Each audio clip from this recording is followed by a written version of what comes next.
حين ولدت. سلام استاد انصاری. سلامت باشید. زنده من باشید. از استان اردبیل شهر انباران تماس میگیرم، ولی متاسفانه خودمو نمیتونم معرفی کنم. مشکل نیست، بفرمایید.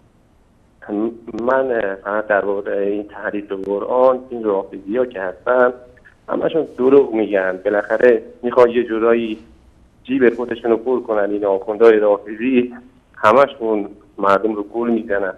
اکثر مردم هم که بعضی‌هاشون بی‌سواد هستن، مثلا پای منبر اینا میشینن، حرفا اینا رو گوش میدن، متوجه حرفا اینا نیستن. درست. بالاخره مردم اینا میخوان با ریاکاری، با سینه‌زنی، با هر جور کارهایی که انجام میدن جیب خودشون رو پر بکنن.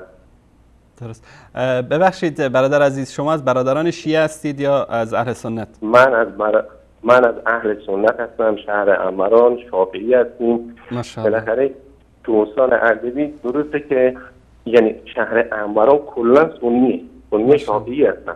ماشاءالله. فقط اینها که از طرف اردبیل بالاخره بچه‌ها زیر فشارن، هر جور باشه صفوی این رافضی‌ها بچه‌های ما رو زیر سلطه گرفتن. ولی به هر حال با شبکه‌های قرآنی شما، شبکه نور، شبکه کلمه اینا که هستن، بچه‌ها همه به هر حال که الحمدلله دارن گوش میدن، شبکه‌ها رو مطلع میشن. انشاءالله که شما پاینده باشین، سلامت باشین. سلامت باشید. من برنامه شما رو دنبال میکنم.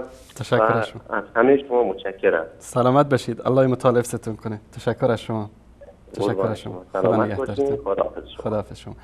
واقعا جای تعجبه که چطور بعد از سالها ظلم و ستم صفوی‌ها در اردبیل، چون که یعنی این مناطق کلا مراکز اینها بود و از همین جا شروع کردن به قتل عام اهل سنت، هنوز هم الله سبحانه و تعالی لطف کرده و روستاهایی و شهرستانهایی که کلا اهل سنت یا اکثریت اهل سنت هستن در اطراف اردبیل وجود داره که یعنی خیلی مشکلات گوناگون دارن، از نگاه کمبود مدارس و مساجد و تبعیضی که با اونها برخورد میکنن حکومت دارای ایران.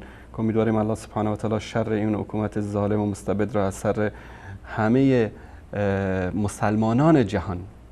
اینا مثل یک میکروبی هستن که برای همه مسلمانان جهان مضر هستن. اینا برای همه، از ایران گرفته تا اروپا و آمریکا و سراسر، اصلا اینا دشمن بشریتن، دشمن انسانیتن. من اگر بخوام در مورد دشمنی اینها با اقوام و نژاد بشر صحبت بکنم، یک برنامه ویژه‌ای باید در این مورد داشته باشیم.